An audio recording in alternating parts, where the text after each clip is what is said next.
नमस्कार दोस्तों, smart study classes 77 पे आपका हार्दिक स्वागत है। और ये एक ऐसी क्लास है जिसमें आपने फर्स्ट वर्ल्ड वार के सभी कारण आपने समझे।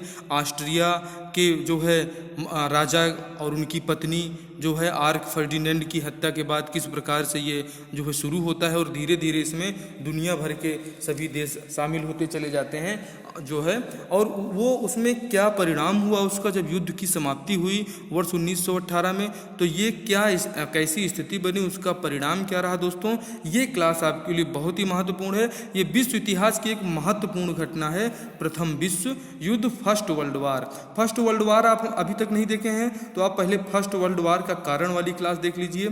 फर्स्ट वर्ल्ड वार क्यों हुआ, उस समय फ्रांस की क्या स्थिति थी, रूस की क्या स्थिति थी, जर्मनी, ऑस्ट्रिया, इन देशों की स्थिति क्या थी, और किन कारणों से इंग्लैंड उसमें सम्मिलित हुआ, किन कारणों से अमेरिका भी सम्मिलित हुआ, और रूस तो लगातार इसमें बढ़ावा ही दे रहा था। ये दोस्तों क्लासेस हमारी बहुत ही महत्वपूर्ण है। आप हमारे सभी विषयों के प्रैक्टिस सेट हमारे चैनल पे अवेलेबल हैं। आप जो है PCS, PSC mains, UPSC, RO, ARO, police, UP police, Lekhpal, SSC और छत्तीसगढ़ सब इंस्पेक्टर आदि के लिए बहुत ही महत्वपूर्ण हमारी चैनल पे क्लासेस चलाई जा रही हैं। आप हमारे जनवरी माह से लेकर दिसंबर माह तक के करंट अफेयर वाली क्लास को भी देखें। आपको बिल्कुल सिलेक्टेड प्रश्न उसमें कराए गए हैं। 2021 के सभी करंट अफेयर उसमें बहुत ही शॉर्ट में कराए गए हैं, जो परीक्षा के लिए अत्यंत महत्वपूर्ण है। दोस्तों हम इस क्लास में देख रहे हैं प्रथम विश्व युद्ध का परिणाम। अब देखिए दोस्तों कि रूस के भारी विरोध के बावजूद ऑस्ट्रिया ने बोस्निया के क्षेत्र पर कब्जा कर लिया था, और उसके कब्जा कर लेने के कारण जो सर्बिया के स्लाव जनसंख्या थी, वो जनसंख्या को आंदोलन के लिए रूस प्रोत्साहित कर रहा था कि जो ऑस्ट्रिया ने बोस्निया क्षेत्र पर कब्जा किया है, इन चीज़ों से रूस लगातार एक युद्ध विरोधी हरकतें, युद्ध विरोधी संगठन तैयार कर रहा था। पहले विश्व युद्ध में भी रूस की बहुत बड़ी भूमिका थी। और देखें आगे कि ऑस्ट्रिया के राजकुमार आर्कड्यूक फर्डिनेंड बोस्निया के शहर सराजेवो में घूमने के लिए गए थे, जहां स्लाव आंदोलनकारियों ने उनकी हत्या उनकी पत्नी के साथ में कर दिया, जिसके कारण दोस्तों प्रथम विश्व युद्ध 28 जुलाई 1914 को ऑस्ट्रिया द्वारा सर्बिया पर आक्रमण करने के साथ में हुआ था। क्योंकि दोस्तों ये बोस्निया वो स्थान था जहाँ पे जो है ये ऑस्ट्रिया वालों ने जबरन कब्जा कर लिया था, वहीं पे ये घूमने के लिए गए थे। जैसे 1911 में आप देखें कि हमारे यहाँ जो है ब्रिटेन के राजा लोग यहाँ पे आए थे, और उस समय इनको सुरक्षित यहाँ से चले गए। हमारे आंदोलनकारी बिल्कुल महात्मा गांधी के नेतृत्व में जो है अहिंसावादी आंदोलन हमारे यहाँ चल रहा था। लेकिन वहाँ पर जो ये स्लाव जनजाति के लोग हैं, स्लाव आंदोलनकारी, उन्होंने उनके राजा और उनकी रानी दोनों की हत्या कर दी, जिसको ऑस्ट्रिया ने बिल्कुल अपने सम्मान पे ले लिया। ये क्लासेस आपको पूरे कारण समझाए गए हैं क्लास में। आपको इस क्लास में प्रथम विश्व युद्ध का परिणाम बताया जा रहा है कि और दुनिया के देशों पर इसका क्या प्रभाव पड़ा जो है उस समय। तो ये जब आक्रमण हो जाता है, एक आपको उस क्लास से जोड़ने के लिए थोड़ा सा पहले रेफरेंस दिया जा रहा है कि 28 जुलाई 1914 को ऑस्ट्रिया द्वारा सर्बिया पर आक्रमण के लिए जो है आक्रमण हो जाता है, और इसी आक्रमण से ये युद्ध शुरू हो जाता है। युद्ध का तत्कालिक कारण क्या था कि ये जो आर्क फर्डिनेंड हैं, ये फर्डिनेंड महोदय के और उनकी पत्नी की दोनों की हत्या हो चुकी है। अब ऑस्ट्रिया अपने राजकुमार की हत्या से उग्र नहीं हुआ होता तो प्रथम विश्व युद्ध होता ही नहीं। ये तो बाद में समझ में आता है, लेकिन उस समय तो ऑस्ट्रिया ही नहीं पूरी दुनिया को नहीं समझ में आया। और उसके साथ में सर्बिया में स्लाव जाति के संरक्षक के रूप में रूस को इंग्लैंड व फ्रांस का समर्थन प्राप्त था, इसलिए रूस जो है ये स्लाव आंदोलन को लगातार प्रोत्साहित कर रहा था। और आप देखें कि स्लाव आंदोलन को प्रोत्साहन देने के कारण ही और ऑस्ट्रिया को जो है ऑस्ट्रिया ने सर्बिया पर आक्रमण किया। अंतिम में दोस्तों आप देखें कि ऑस्ट्रिया को हारना पड़ता है, और ये सभी राष्ट्र जो हैं ये हार जाएंगे, और ये सर्बिया जो है, सर्बिया के साथ में इंग्लैंड मिल जाता है, सर्बिया के साथ में अमेरिका आ जाता है। तो इन देशों के आ जाने के कारण इन लोगों की विजय सुनिश्चित होती है। आप आगे देखें कि यूरोपीय राज्यों के विभिन्न क्षेत्रों पर नियंत्रण को लेकर मतभेद और टकराव तो पहले से ही मौजूद थे। जैसे ही ऑस्ट्रिया ने सर्बिया के विरुद्ध युद्ध प्रारंभ किया तो यूरोपीय शक्तियां स्वार्थ पूर्ति हेतु युद्ध में शामिल होती चली गई।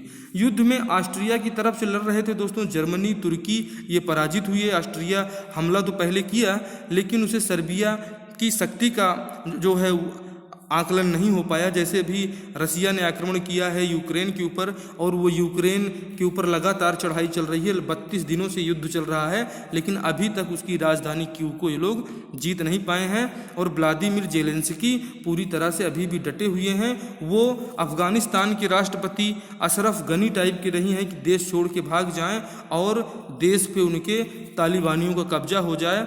उसी प्रकार से यूक्रेन के राष्ट्रपति अभी तक डटे हुए हैं। और दोस्तों ये देखें कि इसमें युद्ध में ऑस्ट्रिया की तरफ से जर्मनी, तुर्की ये सब तो लड़ ही रहे थे। और इसके बाद मित्र राष्ट्र जो थे, चूँकि आपने उस क्लास में अच्छे से पढ़ा है कि जर्मनी के जो चांसलर थे उनकी क्या भूमिका रही और कैसे वहाँ पे त्रिगुट बना और कैसे वहाँ पे मित्र राज्यों का त्रिगुट बना इनके जवाब में।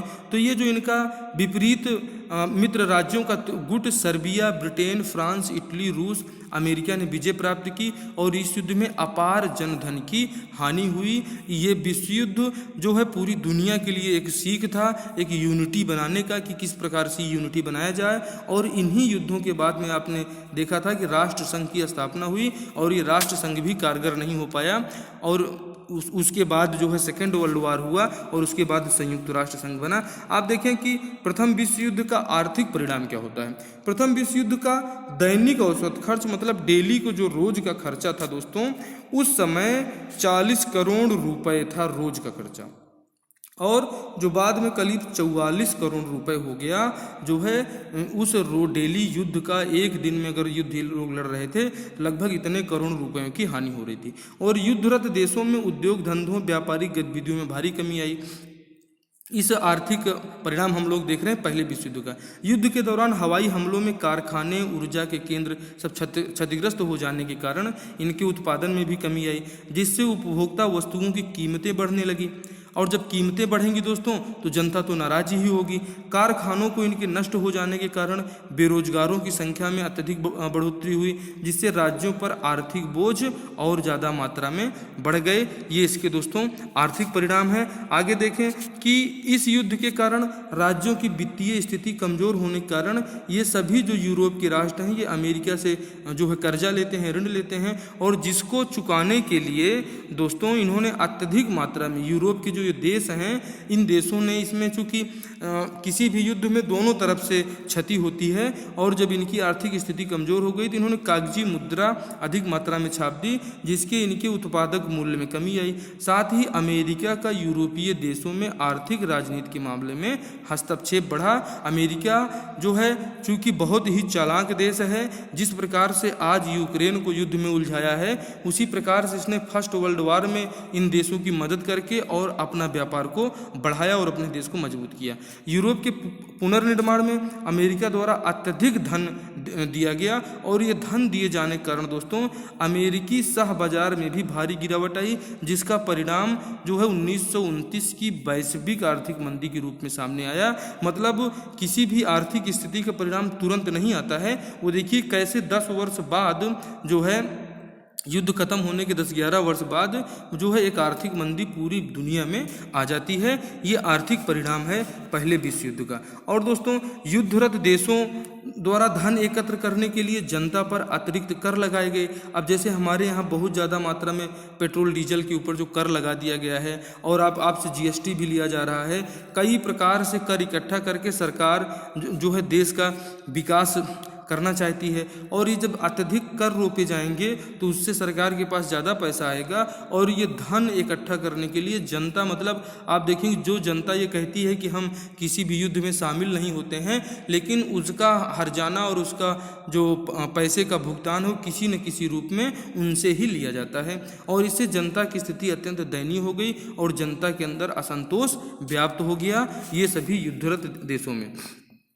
आगे देखिए दोस्तों कि इसका सामाजिक परिणाम क्या हुआ। सामाजिक परिणाम बहुत ही महत्वपूर्ण है जो पूरी दुनिया में देखे गए कि प्रथम विश्व युद्ध के दौरान सैनिकों द्वारा अत्यधिक युद्ध में भाग लेने के कारण कृषि, उद्योग, व्यवसाय आदि क्षेत्रों में पुरुषों का अभाव हो गया दोस्तों, कि मतलब पुरुष कम पड़ गए जो है इन क्षेत्रों में काम करने के लिए। इससे फायदा किसको हुआ दोस्तों, इससे महिलाओं की स्थिति में जो सुधार आया और इन कार्यों में महिलाओं को आगे आना पड़ा। जो महिलाएं अभी तक जो है खाली चहार दीवारी के अंदर हुआ करती थी। अब चूंकि युद्ध में पुरुष तो रहे नहीं, सब जो है बहुत ज़्यादा मात्रा में जो है पुरुष मारे गए जो है, तो इस कारण से महिलाएं इन व्यवसायों में आगे आके काम करना प्रारंभ की और इससे नारी स्वतंत्रता आंदोलन को बल मिला।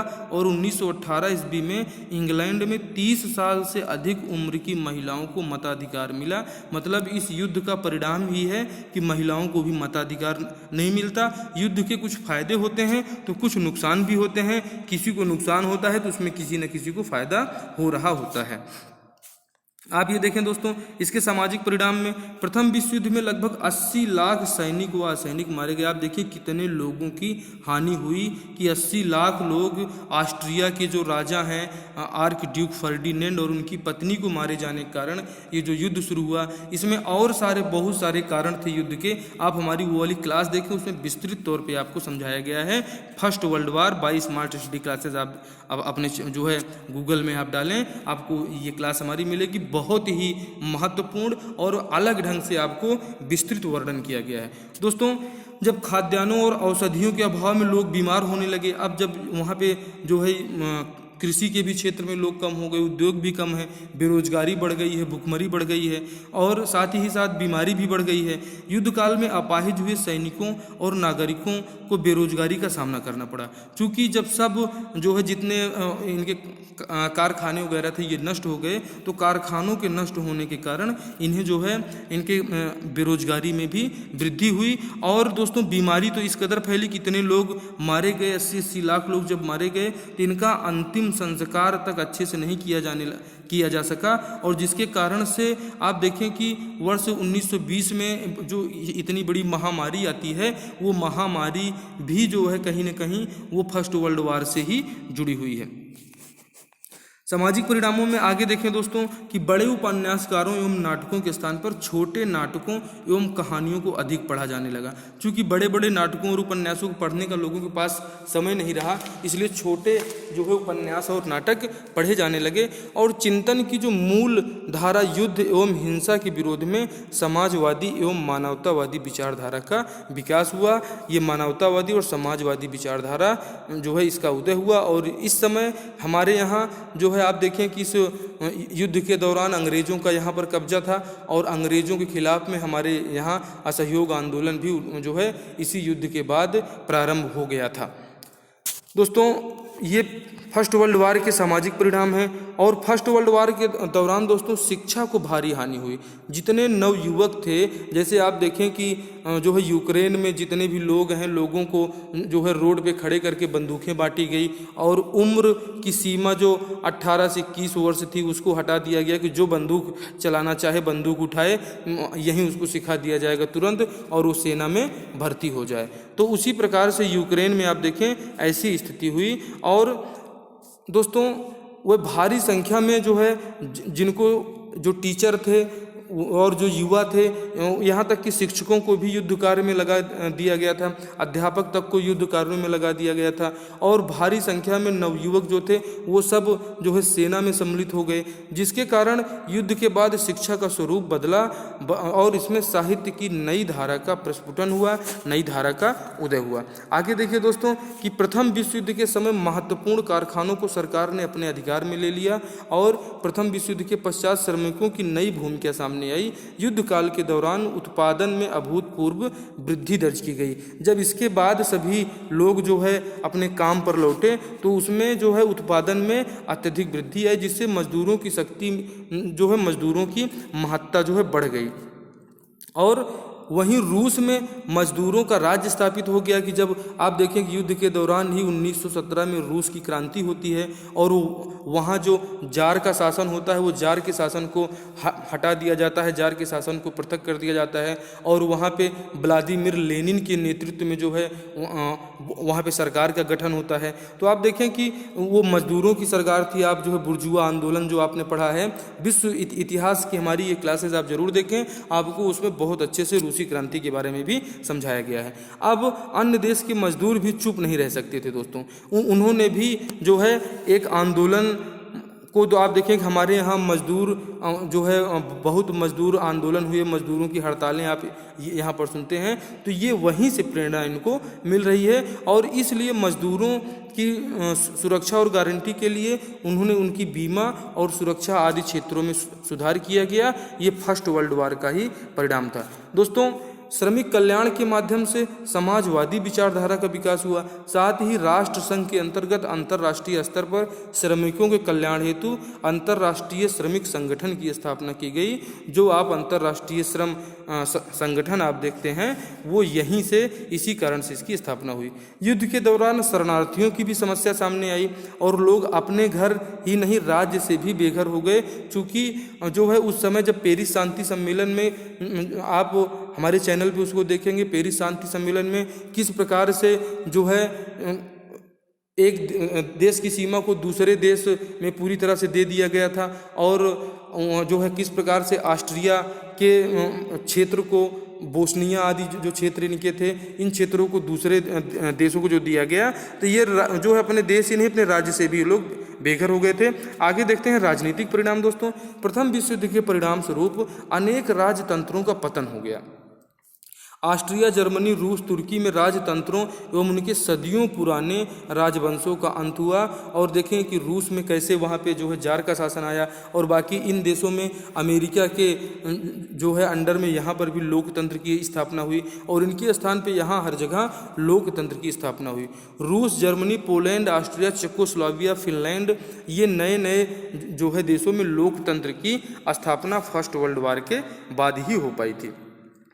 और आप रसिया में देखें, बाद में वहाँ पे साम्यवाद आया है, और उस समय देखें कि पश्चिमी लोकतंत्र का खोखलापन तब स्पष्ट होने लगा जब उपनिवेशों को स्वतंत्रता नहीं दी गई। चूँकि उस समय हमारा भारत भी अंग्रेजों का गुलाम था, और ब्रिटेन फर्स्ट वर्ल्ड वार में विजेता राष्ट्र के रूप में आया था, जो कि ब्रिटेन, अमेरिका, रूस और सर्बिया ये सब साथ होकर ऑस्ट्रिया, तुर्की के खिलाफ में लड़ रहे थे, जर्मनी के खिलाफ में लड़ रहे थे। और जर्मनी, फ्रांस की कटुता हमेशा रही है, जिसके कारण से ये दोनों एक दूसरे के विपक्ष में थे। ऑस्ट्रिया, सर्बिया की कटुता रहती है, इसलिए ये दोनों एक दूसरे के विपक्ष में थे। तो जिनकी जिससे कटुता थी, ये युद्ध दोस्तों दो घोड़े थे इसमें, ऑस्ट्रिया और सर्बिया, और ये कहा जाता है कि इन दो घोड़ों के ऊपर बाद में सभी देशों ने जो है इस पर अपनी अपनी सवारी कर ली।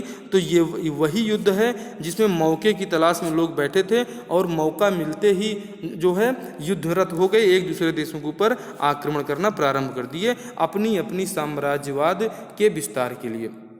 दोस्तों, प्रजातंत्रों की अराजकता का ही परिणाम था कि इटली में फांसीवाद और जर्मनी में नाजीवाद का उद्भव एवं विकास हुआ।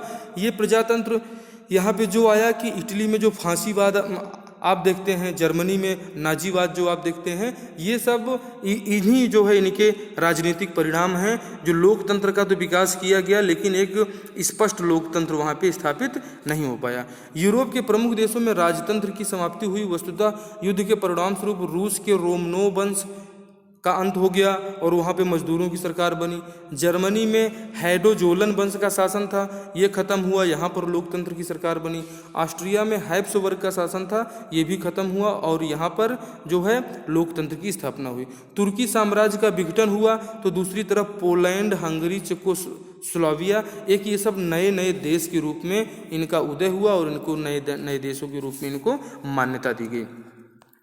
आगे देखिए दोस्तों कि यूरोप की राजनीति में अमेरिकी प्रवेश हुआ और इसी के साथ विश्व राजनीति में यूरोप का प्रभुत्व कम होने लगा। अब जब अमेरिका का प्रभुत्व बढ़ा तो यूरोप का प्रभुत्व पूरी तरह से कम होने लगा। सामूहिक सुरक्षा के लिए अंतर्राष्ट्रीय सुरक्षा के रूप में राष्ट्र संघ का गठन हुआ। ये गठन दोस्तों बाद में यही राष्ट्र संघ जो है 1945 में, आप 24 अक्टूबर को देखते हैं, संयुक्त राष्ट्र संघ का जो गठन हुआ है वो 1945 में सेकेंड वर्ल्ड वार के बाद में स्थायी तौर पर हो पाया। और ये राष्ट्र संघ दोस्तों ये 1920 में तो ये सब जो गठन हुए, ये 1925 आते आते तक ये अपना अस्तित्व खत्म कर चुके थे। दोस्तों, युद्ध के पश्चात हुए पेरिस शांति सम्मेलन में लिए गए निर्णय भेदभाव मूलक रहे। इटली एवं जर्मनी को इसमें तरीके से अपमानित किया गया, चूँकि जर्मनी जो है ऑस्ट्रिया के साथ में लड़ रहा था। ऑस्ट्रिया, जर्मनी, इटली, तुर्की ये सब बहुत ज़्यादा अपमानित हुए और इनके अपमानित होने के कारण ही ये दोस्तों अंदर ही अंदर सेकेंड वर्ल्ड वार का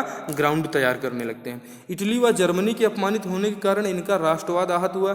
फलतः फांसीवाद एवं नाजीवाद के रूप में तानाशाही शासन की स्थापना हुई और जिसने विस्तारवाद पर बल दिया और इससे द्वितीय विश्व युद्ध का आधार तैयार हुआ। ये इसका राजनीतिक कारण है दोस्तों। युद्ध के दौरान रूस में क्रांति भी एक महत्वपूर्ण घटना थी, जिसने एक नए आर्थिक, सामाजिक, राजनीतिक ढांचे की स्थापना की, जिसने शोषण पर आधारित सामाजिक व्यवस्था को समाप्त कर दिया और वहाँ पर आर्थिक, सामाजिक और राजनीतिक ढांचे का विकास हुआ। अब ये देखें दोस्तों, वैज्ञानिक विकास भी बहुत हुए। युद्ध के दौरान सैन्य प्रौद्योगिकी के विकास ने वैज्ञानिक आविष्कारों को गति प्रदान की। वैज्ञानिकों ने लड़ाकू हवाई जहाज, पनडुब्बियों आदि के रूप में दुनिया को नए और घातक हथियार उपलब्ध कराए। इस प्रकार एक और नए नए रासायनिक हथियार और जहरीली गैसों की खोज हुई, तो दूसरी तरफ औषधियों की खोज में स्वास्थ्य विज्ञान के क्षेत्र में जो है अत्यंत प्रोत्साहन मिला और जिससे नई नई दवाइयाँ और ये जो है तरीके खोजे गए। दोस्तों, इस तरह ये विश्व युद्ध के आर्थिक, सामाजिक, राजनीतिक परिणाम अत्यधिक गहरे एवं दूरगामी हुए और इन्हीं परिणामों के संदर्भ में प्रथम विश्व युद्ध को समग्र विश्व युद्ध के नाम से जाना जाता है। ये जो है फर्स्ट वर्ल्ड वार के परिणाम थे। अगर आपने हमारे चैनल पे जो है फर्स्ट वर्ल्ड वार का कारण नहीं देखा है, फर्स्ट वर्ल्ड वार क्यों हुआ दोस्तों, तो आप उस क्लास को भी देखिए, बहुत ही महत्वपूर्ण क्लास है। विश्व इतिहास के साथ साथ में आप हमारे चैनल पे भारत का इतिहास जो है, भूगोल के टॉप प्रश्न, विज्ञान के टॉप प्रश्न, हिंदी से NTA नेट JRF आदि आपको कराए जा रहे हैं। आप इन क्लासेस को देखें, बहुत ही महत्वपूर्ण क्लास है। आपसे मिलते हैं विश्व इतिहास की अगली क्लास में। तब तक आप हमारे चैनल पे जो है करेंट्स अफेयर की क्लासेस देखें और ये ऐसी क्लासेस हैं जिसमें बिल्कुल सिलेक्टेड प्रश्नों का चयन किया गया है जो आपकी परीक्षा के लिए बहुत महत्वपूर्ण है। साथ ही साथ आप हमारे चैनल पे टॉप मोस्ट सामान्य ज्ञान के प्रश्न भी देखिए, जो कि प्रैक्टिस सेट के रूप में 150 से अधिक जो है आपको प्रैक्टिस सेट चैनल पे उपलब्ध हैं। आप इनको देखिए और स्मार्ट स्टडी क्लासेस को अपने दोस्तों में शेयर कीजिए, सब्सक्राइब करिए। आपसे मिलते हैं अगले वीडियो में। जय हिंद, जय भारत।